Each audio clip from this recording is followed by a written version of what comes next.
And welcome everybody to another episode of the Pulse of Fins Nation. I'm your host Louis Sung, and joining me without camera, due to unforeseen circumstances, is my good friend Ron Caniff. Ron, I know you're not feeling completely over your issues yet, but I'm glad to know that you're here anyway. So, how are you feeling? I'm here, man. Trying to get over some sickness, and got a wreck behind me trying to paint my house. So. Nah, I understand. And I just realized that we're actually going to be starting the show without the countdown. We're starting the show without an official introduction because I just heard my echo in my ear and it started in the middle of one of my other sentences. So whatever, it's fine.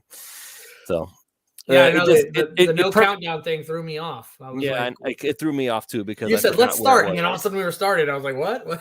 Yeah, I know. I honestly I forgot where the clock was, so it's fine. I mean, I I could technically start the countdown. Here, watch this. No, I'm not going to do that. Nah. That's just confusing now. No, I guess it kind of encapsulates everything that's going through right now. We're confused, we are exhausted, we are frustrated, and as a result, everybody's just making mistakes, including the Dolphins, which we will get into all of that stuff, of course. But first, before we get too far into it, once again, just let me mention that our sponsors for this show, as all other shows, is PrizePicks.com. PrizePicks.com is a revolutionary fantasy platform where you can now pick up to 6 different players if you'd like across professional sports leagues. You can choose the NFL, the NBA, the MLB. You can choose one of each. It's totally up to you to decide. They give you that freedom. All you have to do is choose the over or the under on those individual players' fantasy projections. You can choose their individual stats. You can choose their classic fantasy point projections. They'll even give you some freebie picks here and there. They gave you Nikola Jokic of the Denver Nuggets. I believe that's where he's from anyway, because I'm not a really big basketball guy. But they gave you basically all you have to do is shoot one basket and you would win on his square. They give you one for Justin Herbert not too long ago. And today is actually Taco Tuesday, where they give you discounted promos for you to go ahead and take a chance on. They gave you 3 tacos. I went ahead and did 2-player power plays on all of those. So hopefully everybody will do their part and win me some money. So if you want to get in on it right now, you can also do the same. You can use the promo code 5, that's FIVE, and they will match up to $100 on your initial deposit when you sign up. Again, that's promo code 5, FIVE, prizepicks.com. Go over there and start doing your thing today. All right. So with all that said and done, let's just get right into it, okay? Let's not even stall anymore.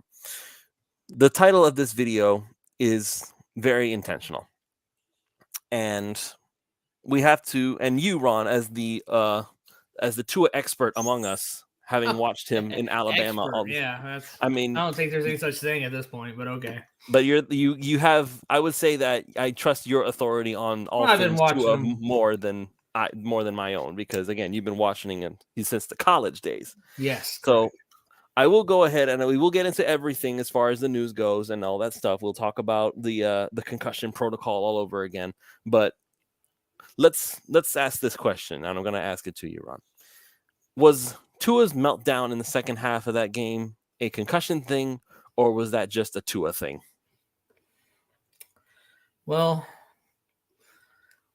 the one time that one pass he tried to throw was just stupid. I mean, the one he tried to fit into Tyreek in between like 5 guys or whatever, 4 guys.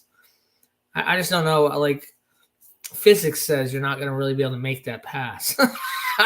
That was just dumb. I don't know if that's concussion related or not. The one that he threw where Mostert kept running instead of stopping, that seemed to be on Mostert. You could tell by Mostert's reaction instantly when you saw the Mostert turn around and be frustrated. I was like, that he realized he messed up. And then the last one, man, I don't know. That one was just weird. Maybe it was. I don't know. It's impossible for us to know. I mean, no one can know that. Not even Tua can know, was it because of a concussion or not. There's just no way to know. It was a dog crap throw either way, whether it was because of concussion or not. I don't know. It was weird. It was out of character. The third one was out of character for Tua. That I can say. I guess that's the best explanation I can give it. You're on mute there, sir. There we go. Okay, thank you. So it's out of character for Tua. Well, if that's the case, then obviously the talk has already started. You were in the the 3 yards per carry only fins, which by the way, $3 a month, you can get in on that as well. The talk started immediately. It was very difficult to do post-game show with Eric and Michael and not completely lose my mind. I was doing my absolute best to keep myself level, doing my absolute best to stay calm, not let my emotions carry the day, because I really did not want to go ballistic like when I said in our chat that my stomach was churning the entire time. That was not an exaggeration. That was not hyperbole. Like, I felt sick watching how all that went, and then have to go on and do a show right after that. I honestly did not want to show up. I didn't want to forget hosting it. I didn't want to be a panelist. I didn't want to talk. I gotta be honest, Lewis. It's hard to be here right now. It's hard to have any focus on the Dolphins right now. I've spent since 1983, almost 40 years, thinking about this team, rooting for this team, wanting this team to do well. Almost 40 years. I just, this year has to be the way it's just the ups and downs of this year is more than the ups and downs of any year I've ever experienced in my life as a fan. The high highs and the low lows, I've never in my life felt like this way as a Dolphins fan before. Just never. I don't even know what to say. I don't have any good opinions. I don't know that I have any good analysis about what's happening. It's not just Tua. You know what I mean? It's not just Tua. Just the whole thing. And then Monday morning we get the news that Tua might have had a concussion that we didn't know anything about during the game. And I don't want to be the guy that, I don't want to be a Twitter doctor, right? So I just say, I went on Twitter. I think the only tweet I've done for an entire 2-day period is, I wish Tua the best. Whatever that means. I don't even know. Whatever that is. I don't have an opinion about it because I don't know what to say. I just know that I've never seen a guy play so good through a stretch. Like, lots of teams have had stretches where they play mediocre teams. This isn't the first time in the NFL that a team all of a sudden just went and played a bunch of mediocre teams. But what Tua did during that stretch was unreal. What Tua did in the second half of the Ravens game was unreal. Actually, Tua, I mean, like we talked about before, and you guys were on the show. I was too sick to be on it, so I was commentating. I was commenting in the thing. If Tyreek Hill and Sherfield catch those 2 touchdown passes and Sanders just runs through that one pass, I mean, Tua has a day and a half against Buffalo, and we win going away. And then the first half, he starts out the same exact way. He starts out on fire. I don't know. I don't know what this inconsistency thing is about. I don't want to blame concussion because we've seen him be inconsistent before without concussion. I don't know. But then the team sometimes, man, the defense, sometimes they just look lights out, and then sometimes they just look terrible.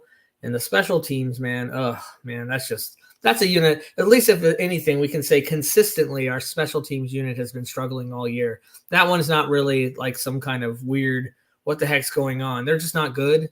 They need a new coach.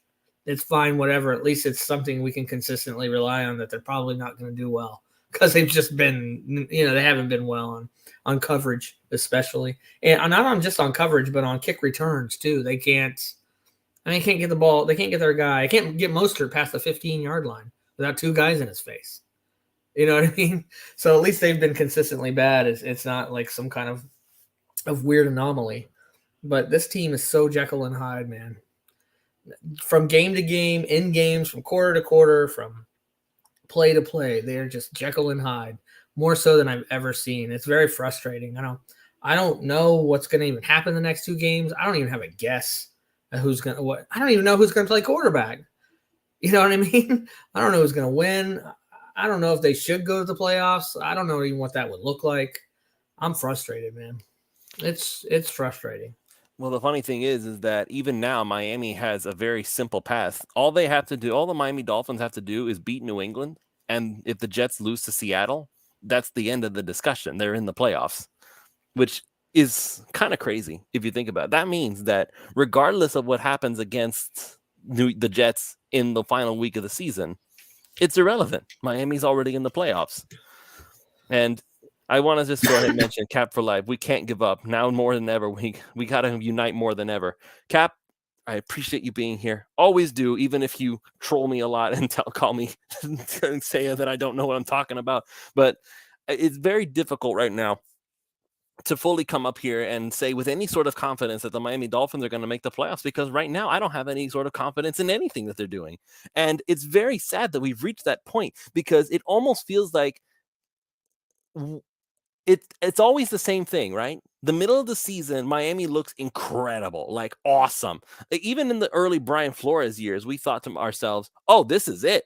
This is the moment," right? When Adam Gase got here, they struggled. They needed to kind of get off their feet a little bit, and then they started to just go ballistic on the legs of Jay Ajayi, and then Tannehill with whatever he was contributing. They were practically a shoo-in for the playoffs. And then they just kind of have to limp their way in because something went wrong and they couldn't adapt to it. And then the same thing happened with the whole Brian Flores thing. They looked amazing. They were on this win streak. They couldn't be stopped. And then just when it started to count, can't quite get there at the very end of December. Maybe it's just like the ocean's freezing over. Maybe there really are dolphins. They don't like the cold water. I'm struggling so hard to find any sort of explanation for what's going on. Because if I were a conspiracy theorist, like a true conspiracy theorist, I would say that the whole thing is rigged. I would, because it's very difficult to find any sort of explanation for why the team can look so incredible, get everybody so hyped up, and then just when it counts, everything falls apart. And who makes it to the playoffs every year? Always the big market teams. Cincinnati now. They don't have a whole lot in Cincinnati. That's Ohio, right? What's in Ohio? Nothing. You don't want to go to Ohio. What's in Cincinnati? The Bengals. Boom. There you go. You have something to enjoy. Who goes to the playoffs? Kansas City, Patrick Mahomes. Who goes to the playoffs? Josh Allen. Who goes to the playoffs? Probably Aaron Rodgers. We probably gave them their little playoff berth there. I don't believe that it's rigged. Make no mistake. I'm not saying that it is rigged, but to actually look for a valid explanation. And this is something that I was posing during the postgame show for Eric and for Michael, and I'll ask you too, man. Because the way that people are talking right now, and even Alf, if he comes on later, I will ask him about it just to get his thoughts at this point. Does what's happening the last few weeks invalidate everything that we've seen so far? Is it really just as simple as defenses have figured out what the scheme is? They know what to do to beat it, and we have no answers for it whatsoever? Is it really as simple as just Tyreek Hill and Jalen Waddle's talent is not enough to get them over the hump, because teams have already figured out that, all you have to do is just knock them off their route a little bit, and Tua is not going to be able to find them because he's supposed to be throwing to a spot instead of to a player, which I remind everybody, that was the gripe that we had with Ryan Tannehill back when he was in Miami, but it was in the opposite direction. It was that Tannehill was throwing to people and not to spots. So now we're complaining that it's the opposite. So what's the answer then? You find a quarterback who just, again, you have to find an alien. I guess that's the answer, right? And this was something that I'm going to bring it up to you, and I'm going to bring this up to you as well. I'll just add this to your plate here, and I'm sorry for adding so much for you to comment on. But people are already saying it's Lamar Jackson time.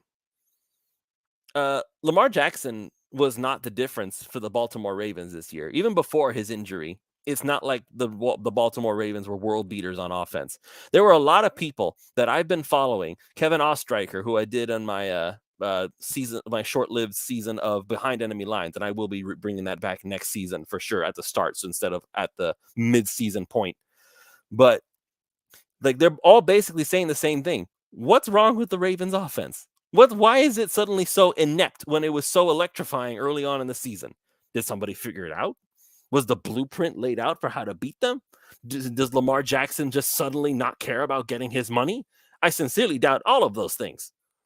So And I'll ask the same thing about Justin Herbert and the Chargers. This is the first time that since he's been there that they're actually making the playoffs, if I'm not mistaken. Is that correct? So if this is the first time the entire Justin Herbert career that they've made the playoffs, does that mean Justin Herbert is not deserving of his title? No one in their right mind would ever suggest such a thing. Of course, Justin Herbert is a fantastic quarterback. Who's going to look like we make all the jokes that he makes the interception at the fourth quarter and he always blows it in the end and blah, blah, blah, blah. He's still an incredible quarterback from quarters 1 to 3. So are you saying that he just chokes in big moments?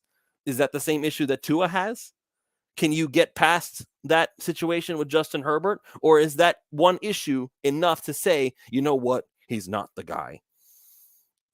I don't know if you have an answer for that. It seems that every quarterback seems to start to come down to reality a little bit when their team starts to fall apart a bit. Or like right now, the Ravens have like the worst wide receiving core in the league. And that's really their issue. And Lamar Jackson's not enough to overcome that. And their backup quarterback, and I don't remember his name, is it Tyler Huntley, who's basically a poor man's Lamar Jackson. Yeah, he definitely isn't enough to overcome it.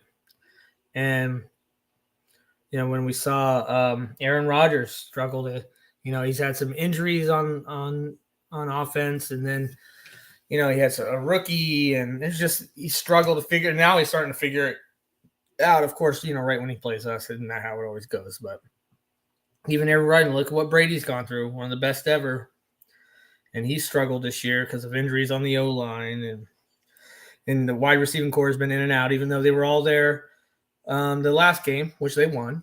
It wasn't a great offensive performance by him, but they won. It seems like most quarterbacks, unless let's be honest, maybe just Mahomes, Allen, possibly. And there's only a couple freaks out there that can seem to do it no matter what. Not very many of those guys. Herbert's definitely not one of those guys. Everybody. I think Herbert's already shown that he's not one of those guys, that he needs his weapons. He needs Allen. He needs Williams. You got to have him out there, or he needs Austin Eckler. He needs who somehow got snubbed for the Pro Bowl. What a joke that is. Yeah, well, that's crazy. Well, the Pro Bowl's a joke. You know, well, yes, we know. Xavier Howard made the Pro Bowl, but Tua didn't. Come on. The Pro Bowl's it's a joke. It's not even – I can't believe that NFL players have bonuses tied to that crap. No, I wouldn't. There's no way. If I'm a player, there's no way I'm letting my agent put any kind of Pro Bowl, thing, and they need to find another way to give me bonus money because there ain't gonna be no, Pro Bowl. That's a joke. But I mean, clearly, these guys all need people, man. They all need good people around them. Everybody needs good people around them. Tua needs good people around them. They all need good people around them. Some quarterbacks don't even thrive when they have good people around them. So, Tua's issue right now is definitely just inconsistency. I mean, beyond the concussion issue, we think. Do we even know officially that he has a concussion? We honestly don't. We don't know much, right? We really don't. I said what I said on Twitter. I basically said the Dolphins should shut him down because that's us playing Twitter doctor. You know who's going to make that decision? He's going to make that decision. His doctors are going to make that decision. But you know what, though? Listen. I don't have an opinion on what they should do because I'm not him. I'm not them. I don't know enough. Speaking from a purely human standpoint, forget football, human standpoint. Let's say that's your son out there, Ron, and you see him enter the concussion protocol twice in 1 year. It's suspected that he's been banged in the head 3 times now. Like, whether you call it 2 concussions or 3 concussions, whatever. Are you going to stand there and say, you know what, he can probably keep playing? That it's okay, he's fine, no worries. That's the concern right now. And that's why, and part of it is that it's almost like Tua is too nice a guy. Like, you hate to send him back out there to keep getting knocked around like that. There's a lot of people like Darian Green here. Tua should be out for the year. It's the deal here. Even if Tua is cleared to play, should the Finns even allow him to? I don't think they can from how it would look. The optics, I'll tell you what, just that alone, it would be terrible if Tua plays. Like if Tua ends up clearing the concussion protocol, that means that he's fine, that he didn't have a concussion. Apparently, he showed symptoms of a concussion. We don't even know what those symptoms are. We don't know if he had a headache. We don't know if like his eyeball was like showing those little spots that show up in your eyes every once in a while. We don't know what it was. We don't know if he's already okay. Like he's like, oh, I just had a headache and I just put some, I just took a Tylenol and now I'm fine. I don't know. We don't know anything about all that. Like, but even if it is true that he's fine, is there not even a concern that this guy is going to ruin his life? And that's, I guess, part of it is that's the biggest problem for me from a human standpoint. Like everybody who knows me and everybody who knows you knows that you have been rooting for Tua ever since the day that he got to Miami. I never said he was going to be the savior. You didn't suggest that he was going to be the savior. But doggone it, man. It's not about success anymore. Tua, as far as I'm concerned, can have a very bright future if somebody could just put some more padding in his helmet. Seriously, like maybe it's a dumb question, but can we just get him a helmet that's gonna pad his head a little bit more? I don't know how that works. I don't know if there's some kind of NFL regulation against it, but I don't know why he keeps banging his head on the ground. Like, did nobody teach him how to fall? Did nobody tell him how to protect his head? Does he not have a strong enough neck or something to keep his head from slamming against the turf? I don't know how it all works. I didn't play football. I don't know how gravity affects you in that moment as you're being dragged to the ground. But I'm just struggling to figure out, why does he keep hitting his head? I don't know. I feel like at this point, it's in Tua's best interest to decide that maybe next year, after he's had some time to really think about things, whether he wants to continue or not. Just because he's got his whole life ahead of him. At least I think he does anyway. Yeah, it's up to him though. Like, I'm not saying, I'm willing to sit here and say, if Tua was my son, I just want him to shut down for the year. I'm willing to say that. That is not the same as me saying Tua should shut down for the year.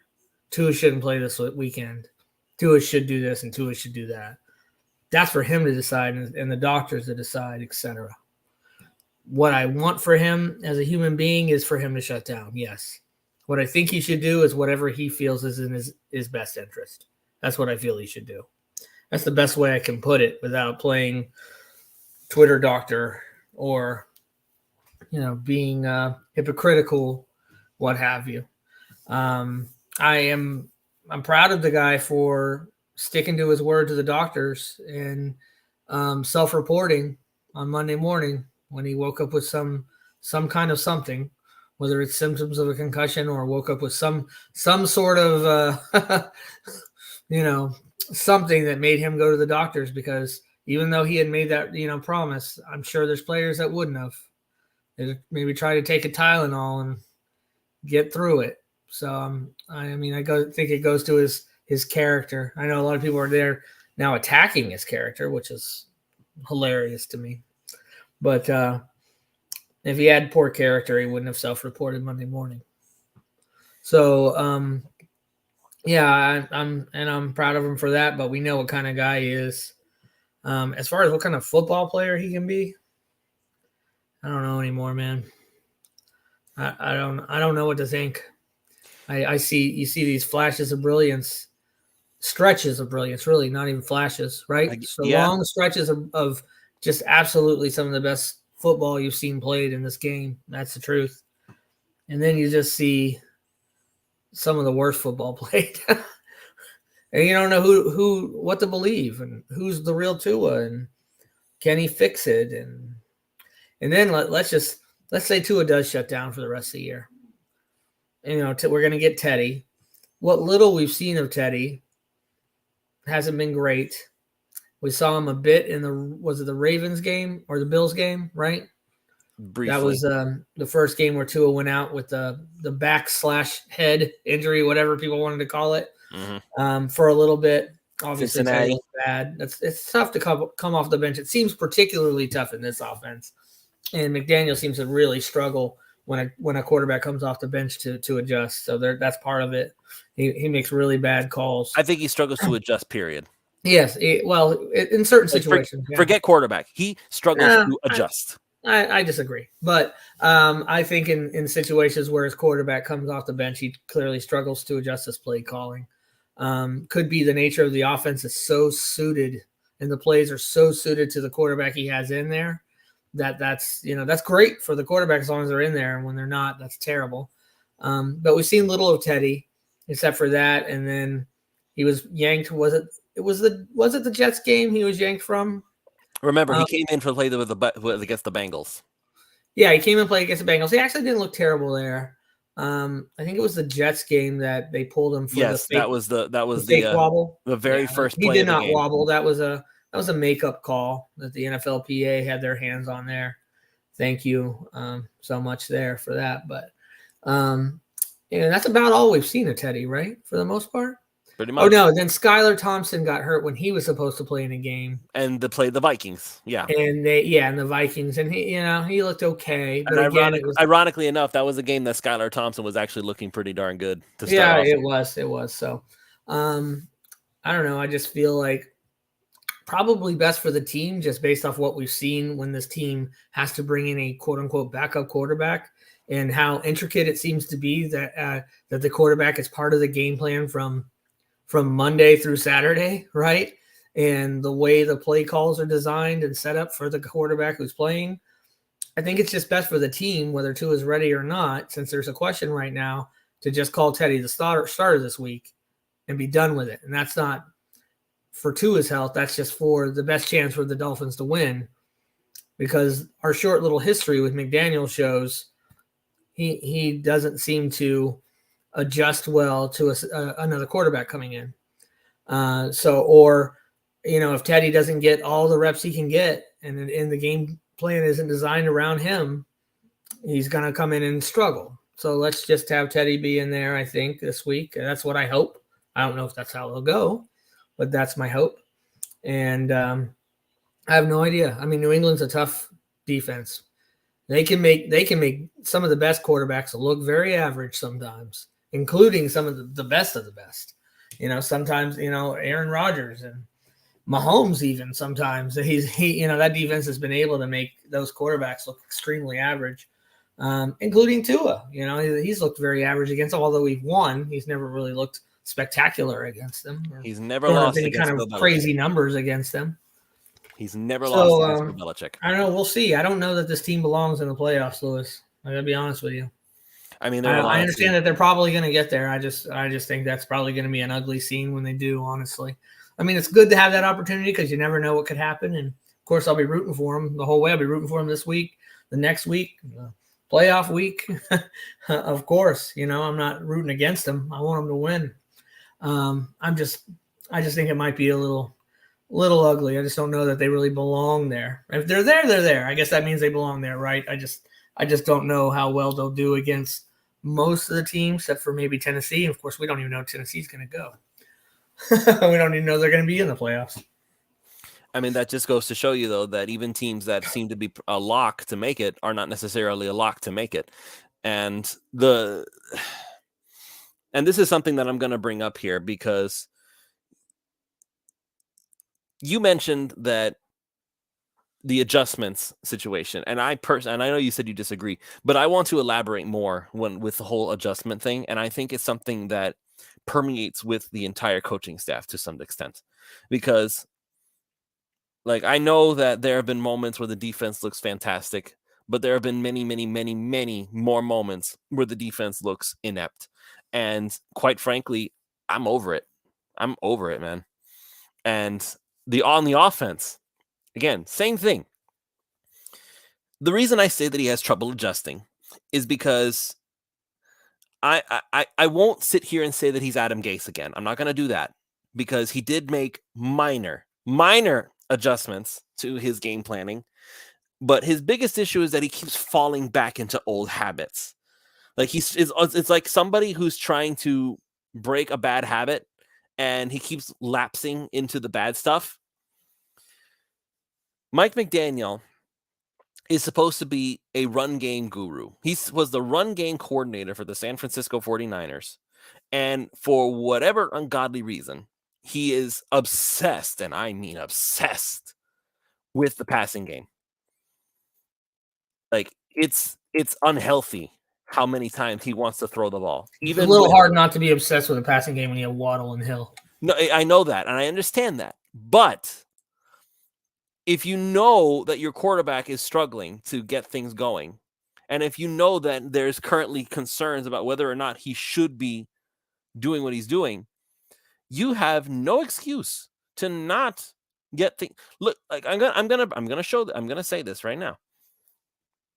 Miami Dolphins, Raheem Mostert, right?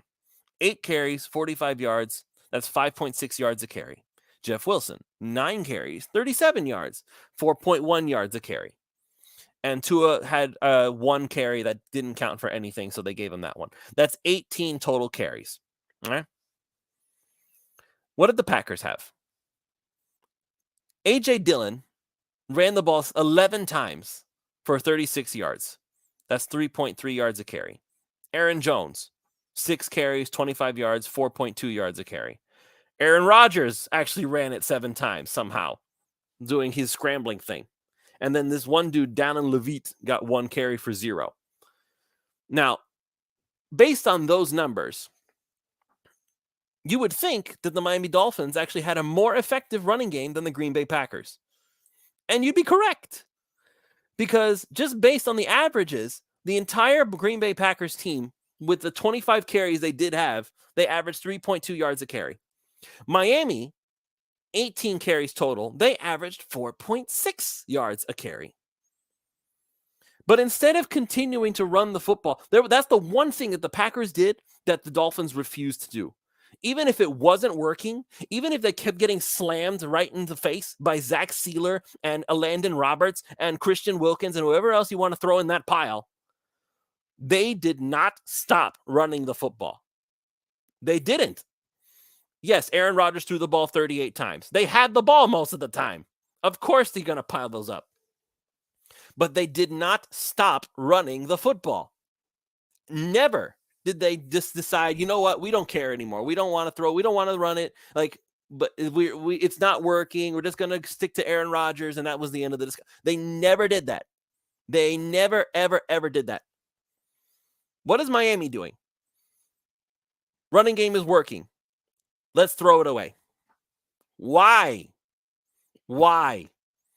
You can't get that way. If you are an NFL head coach, you have to realize that the best teams in the NFL are capable of doing all of the things. Not just capable, they do all the things. The San Francisco 49ers, where Mike McDaniel came from, he has modeled his team after in many ways, including taking many of their players. They are designed to both pass the ball somehow successfully with Brock Purdy, Mr. Irrelevant, rookie quarterback, as the guy, and he's looking pretty darn good doing it somehow.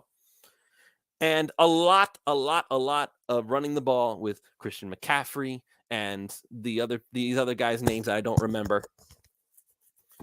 Well, they had Elijah Mitchell, but now they have Jordan Mason, who we made fun of, and somehow I'm pretty sure they have somebody else too. I just don't recall who it is. Right, but that's what I'm saying, though. You see what I'm saying, though, Ron?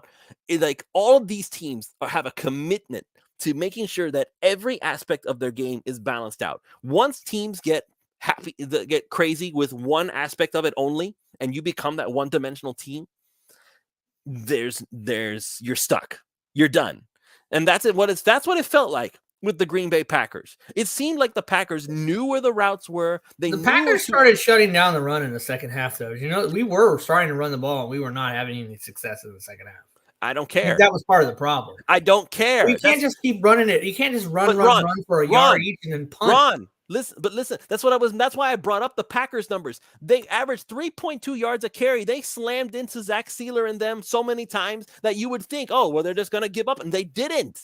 They didn't give up on it. But when they had success, what did they have success to do in passing? Because I promise you, if they kept just running it 3 times and punting, they wouldn't have scored any points. But I'm not saying you have to run it 3 times and punt. Yeah, they try to run. Dude, there's no point of running. If they're adjusting to the run to stop the run, you need to throw the ball. If you want somebody that can just take a San Francisco 49ers offense and then just do that in Miami, then go get freaking Gase, because that's what Gase tried to do.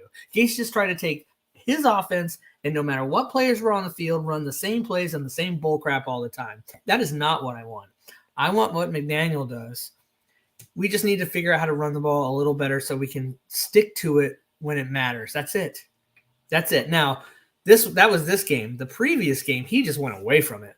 In the Buffalo game in the second half, it wasn't that they were stopping it. He just got stupid and went away from it. That's on him. In the Green Bay game, they started to stop it. That means they were committing to stop the run, so it's time to throw the ball. But then Tua started brain farting and throwing dumb passes, and that's why we lost. So, it's just different circumstances, different scenarios. I don't want Adam Gase, though. I mean, what you're asking for, to me, sounds like you're asking for an Adam Gase coach who's just going to take a system and run that system exactly. No, I don't want that. You have to set up design plays that are suited to your team specifically and your talent. And that is what McDaniel has done. And I want him to continue to do that. He just needs to, I hate to be this way, just needs to figure out how to do it better and be a little bit more balanced. You're not going to catch me on some kind of anti-McDaniel rant, and you're certainly not going to catch me on, and this is for you few idiots out there that are trying to throw any of this on Greer. I'm giving you 2 double fingers right now. I can do it because I'm not on camera. Flicking you off with both hands. You're so stupid if you're putting any of this on Greer. Like, delete your account, block me on Twitter, hang up from this show right now if you're putting any of this on Greer. Yes, I give some blame to McDaniel, of course, for some of the play calling over the season in periods of time. Different situations, different issues, different games, different issues. We can go, bit by bit, and we probably will when the season's over, right? In this particular game, in this Green Bay game, I think he was doing the right thing. They were trying to commit to stopping the run, so he started doing what he does well, throw the ball. But Tua was just, I don't know what was going on with Tua. Man, we don't know. So that was really the situation there. But on the defensive side, you talked about adjustments, and it trickles down to the coaches. Until this game, Boyer had done some great, fantastic second half adjusting on defense. And most of the games until this game, that didn't happen. He just fell asleep. He fell asleep in the second half. He had no answer for what the Packers were doing, and they didn't even have their best receiver. Boyer's issue was not that he was asleep. I would have preferred he was asleep. Boyer's issue was he was hyped up on 3 shots of adrenaline in each arm, and he blitzed Aaron Rodgers 25 times. Yeah, this is why Boyer needs to go. It's not that he hasn't done some things well. Think about this. Ron, watch this. You want a funny number? Aaron Rodgers was blitzed 25 times. He completed 24 passes. Yeah, it's done. So 1 completion for every freaking blitz. Yeah. It was blitzing Aaron Rodgers, especially when you keep blitzing him and it's not working. That's just dumb. Man. I just don't understand it. I don't understand what Boyer does. It's time. I want the New England crap out of our team. Let's just we got this little left, this one little bit of New England remnants left on our coaching staff. Time to eliminate it. Time to get to rid ourselves of all the New England crap. And find a defensive coordinator that can do what McDaniel does on offense, and that's design a defense around the talent you have, not just try and run defense the way you think it should be run, regardless of the players you have. But if you think about it, if you think about it, though, wasn't this defense, at least the way we initially wrote it up when Brian Flores was here, wasn't that how it was designed?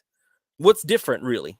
Number one, it only worked against bad. Even when Brian Flores was here, it only worked against bad quarterbacks. Lamar Jackson? Yeah, it only worked against bad quarterbacks. Well, one time, we zero blitzed Lamar Jackson like 35 times one game, and it worked. Whoopity-doo. Anytime we tried to zero blitz them at all in that first game, they had an answer for it. In fact, they even started to get an answer for it at the end of that game last year.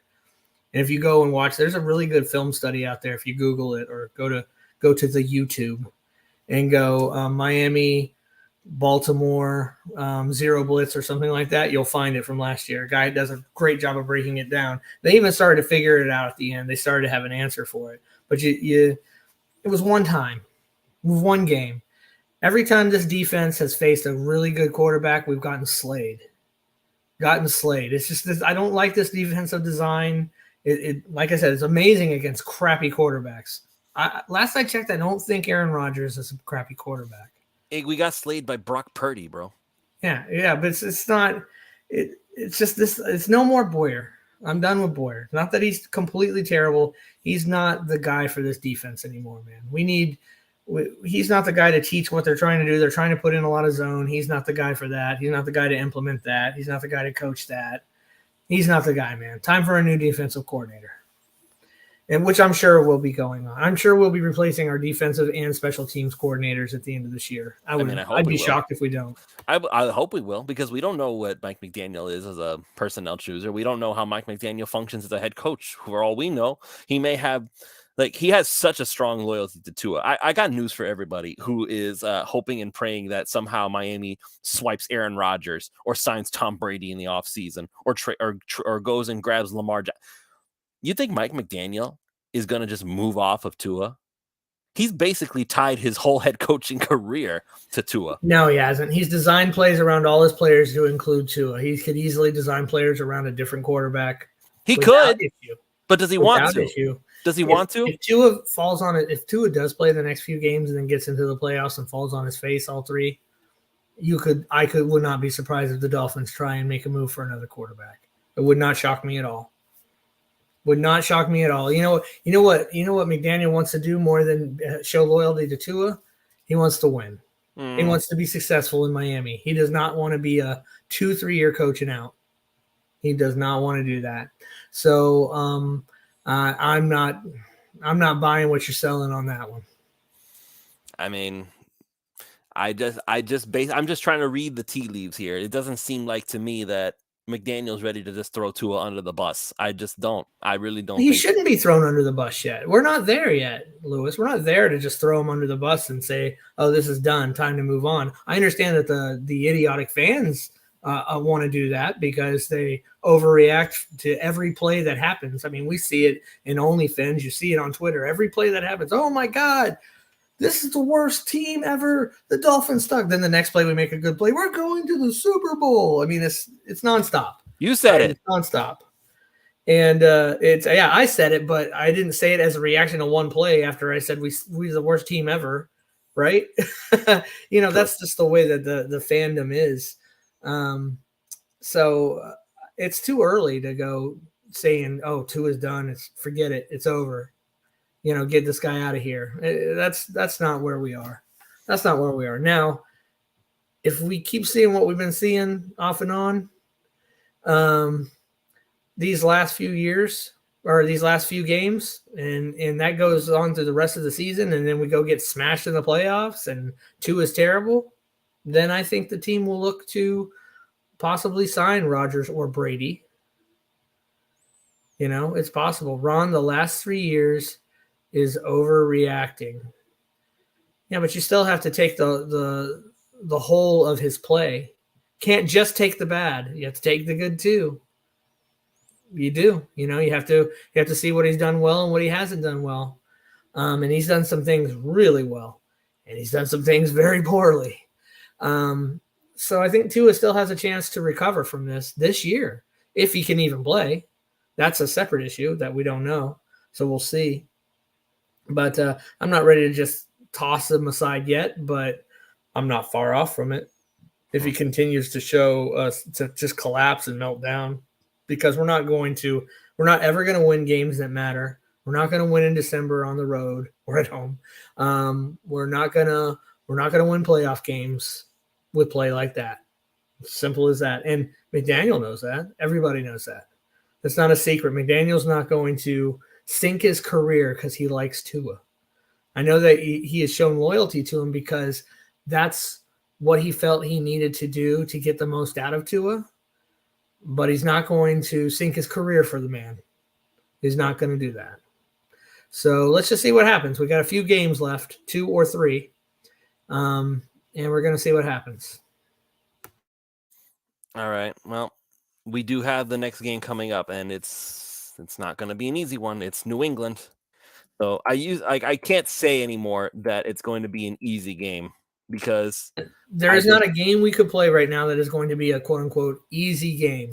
We thought the Chargers would be an easy game. We thought the Packers would be an easy game. Yeah, I think we're done saying. I think we're as a fan base are done thinking we have any more easy games. They're all going to be a dogfight because we don't know what team's going to show up. We don't know what the defense is going to do. We don't know what the special teams is going to do. We don't know. We probably know what the special teams is going to do. Like I said, it's about the only consistent thing we have is that they're consistently bad. We don't know what Tua is going to look like. We don't know if the receivers are going to catch the touchdowns when they're thrown to them. We don't know a lot of things. So who knows what happens? Maybe we beat the Patriots 30-10.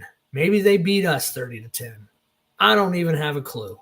I'll take a guess here in a bit because you're going to make me. And I will just, by then, I guess I'll just say something. Whatever I say, I promise I have no conviction of it. It'll just be because I have to make a pick. I mean, we have a formula, man. I don't know what to tell you. Of course, speaking of that formula, I can't even pull up Price Picks today because there are no Dolphins props this week. Just take the unders.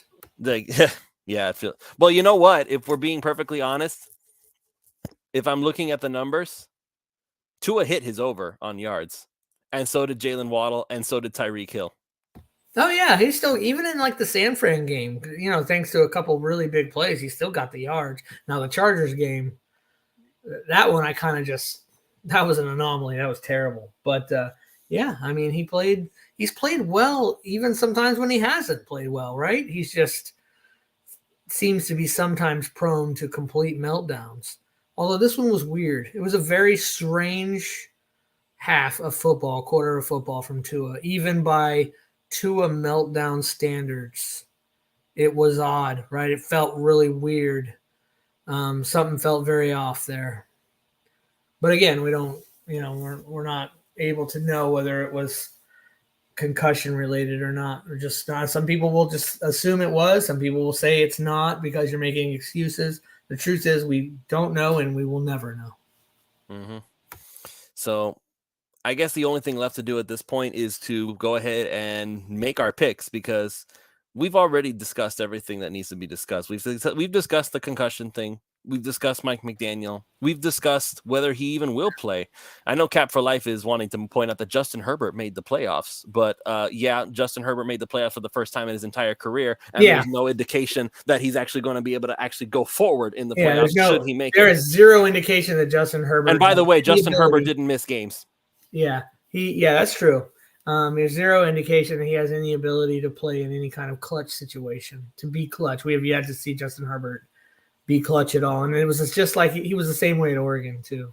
So, So yes, Justin Herbert made the playoffs. Yes, Justin Herbert made the playoffs. I don't know who he's going to play. I don't care. Let's say he plays Cincinnati.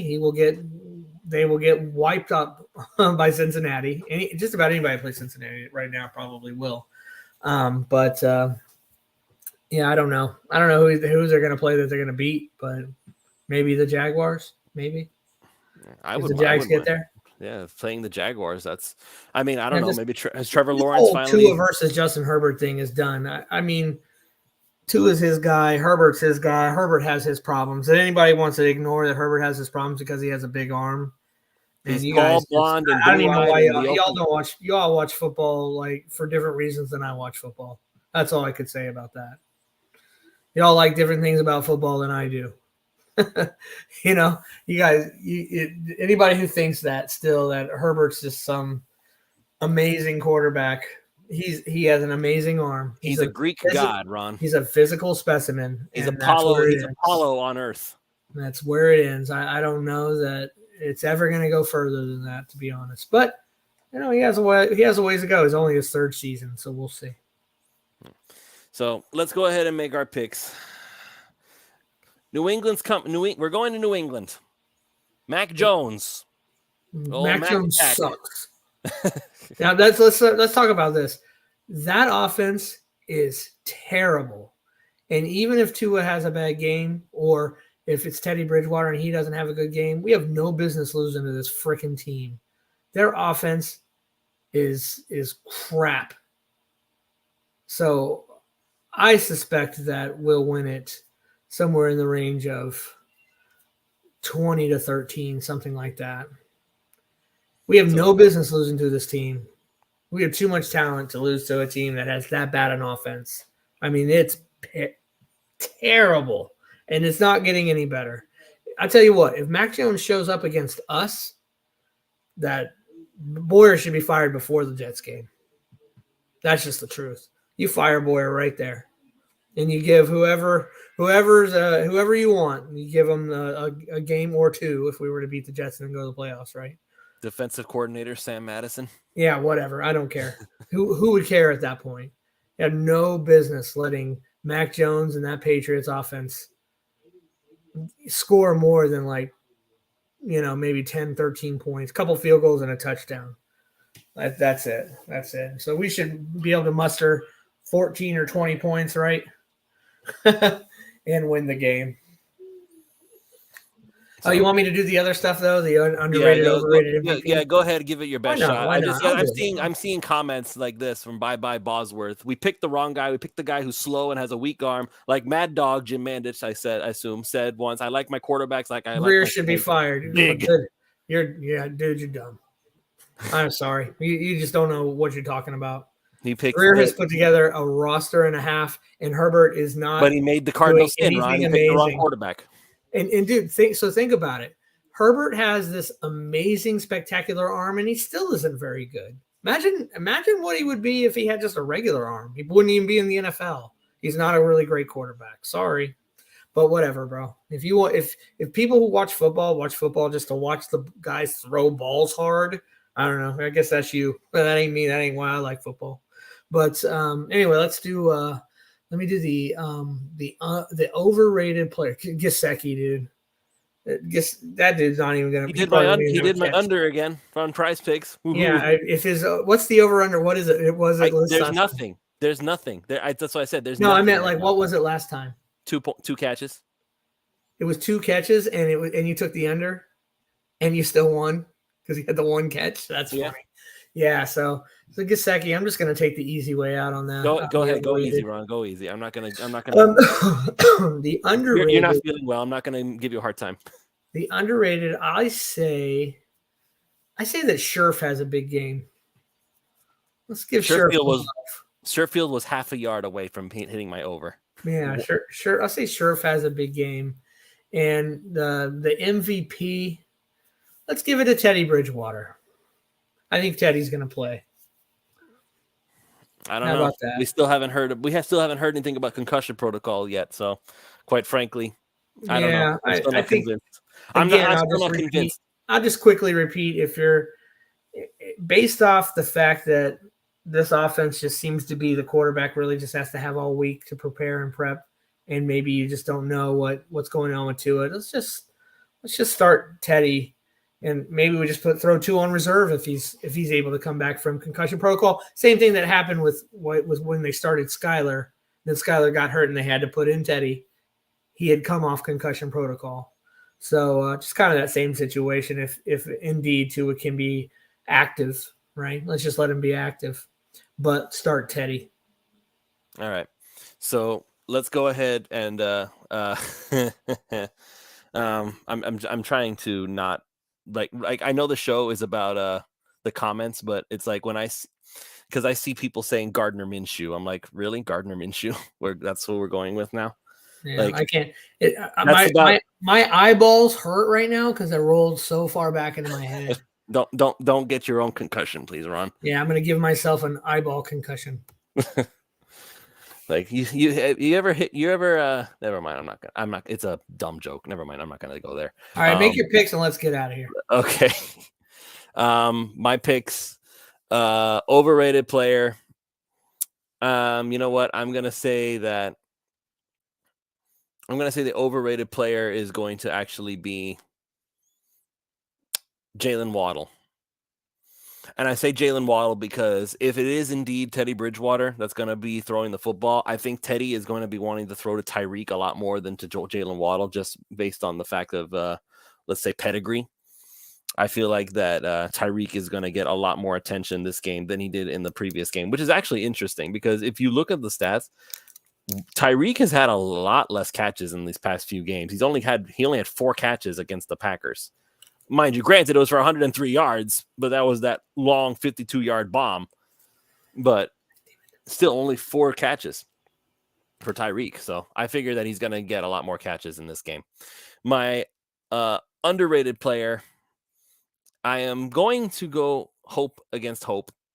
Then that Mike McDaniel's going to see that, oh, maybe I should run the ball more because I don't have Tua. If, again, I'm going off of the assumption here, Ron, that you're correct and that it's going to be Teddy Bridgewater.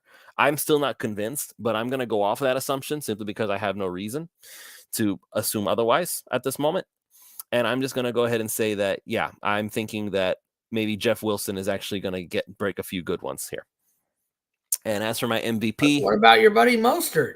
Yeah, I know. Your guy, man. I know, but I think bailing out on him? I'm not bailing out on him. I just think that at this point they're going to give it to Jeff Wilson again now that he's back. I think that last game was like a feeling out period.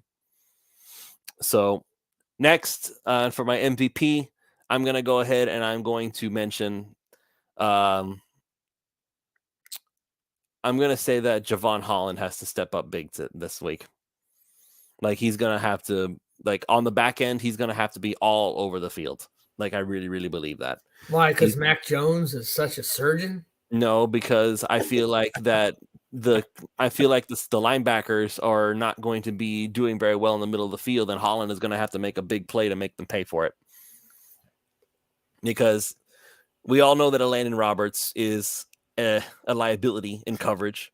Jerome Baker cannot be everywhere at once. I'm not in that camp that Jerome Baker is not a good linebacker. I think that he's being asked to do too much because you can't be on both sides of the field simultaneously. We don't have one of the things this defense is missing. We don't have a special inside linebacker. I think I said this last week or a week. Well, I went on last week. Remember when I said I wanted Roquan Smith? We need but Roquan Smith still doesn't do everything you need that special. I watch team after team. I watch us play team after team, and I watch these inside linebackers do things that our inside linebackers just don't do. I've seen this game after game after game after game. I see them, just be a menace all over the field, and we just don't have that guy. We have kind of a combination of that guy in the two in Baker and Roberts, and they each have their own skills and they each can make plays, but neither one of them are that guy. You know what I mean? Where you can kind of combine them in a way. Yeah, that's one thing our defense is sorely missing is a special inside linebacker. And it's not like they grow on trees, man. But and we don't have a first round pick, and usually that's where you're going to find those guys. Sometimes you'll find them in the second round, and I think they have other priorities anyway and other things they want to do. So I don't anticipate this defense to have that again, but it's definitely something we're missing. I don't dislike Baker or Roberts. They both can really make some plays, and they're both players in this league, no doubt.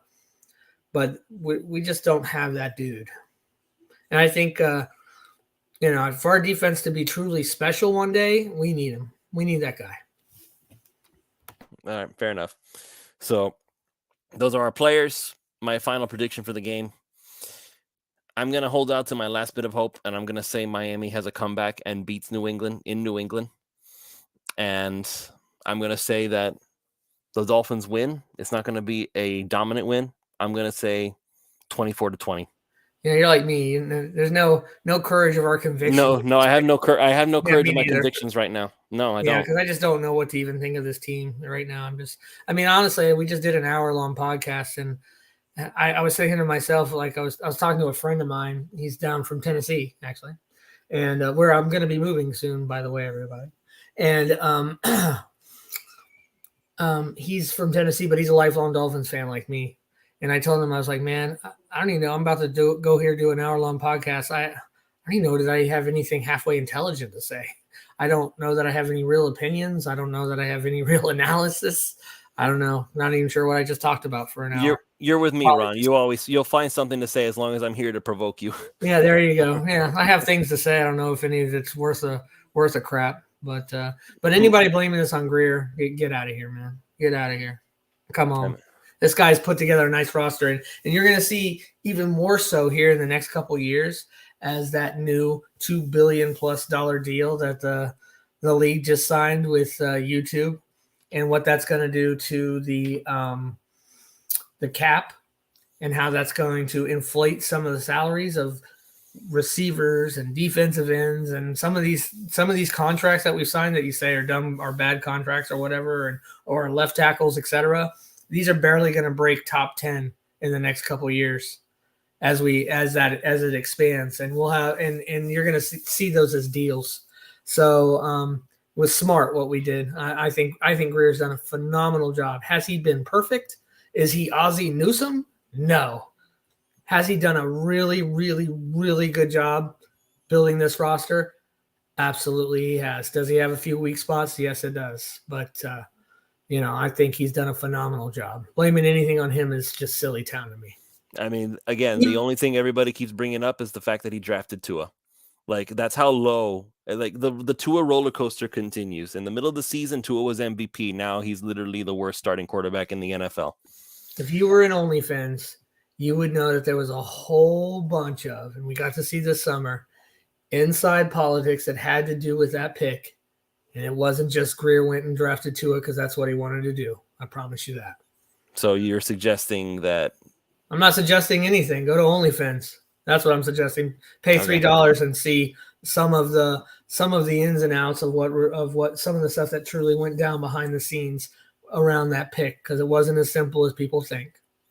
It just wasn't as simple as Greer sucks that he drafted Tua and we move on, because we'd be having some struggles with Herbert too, because San Diego sure is.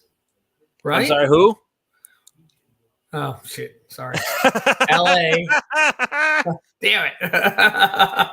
Because the Chargers. I just need to start calling the Chargers, just like I need to say the Raiders, because I always want to say Oakland. Anyway, not to extend the podcast, but yeah, there's more to it than than meets the eye there, and it wasn't as simple. Yes, did he have the kind of the final say? Of course. Can you hang it on him? Of course, but just that alone isn't enough for me to say Greer sucks and should be fired. I just think I think it's a lazy take. All right, fair enough.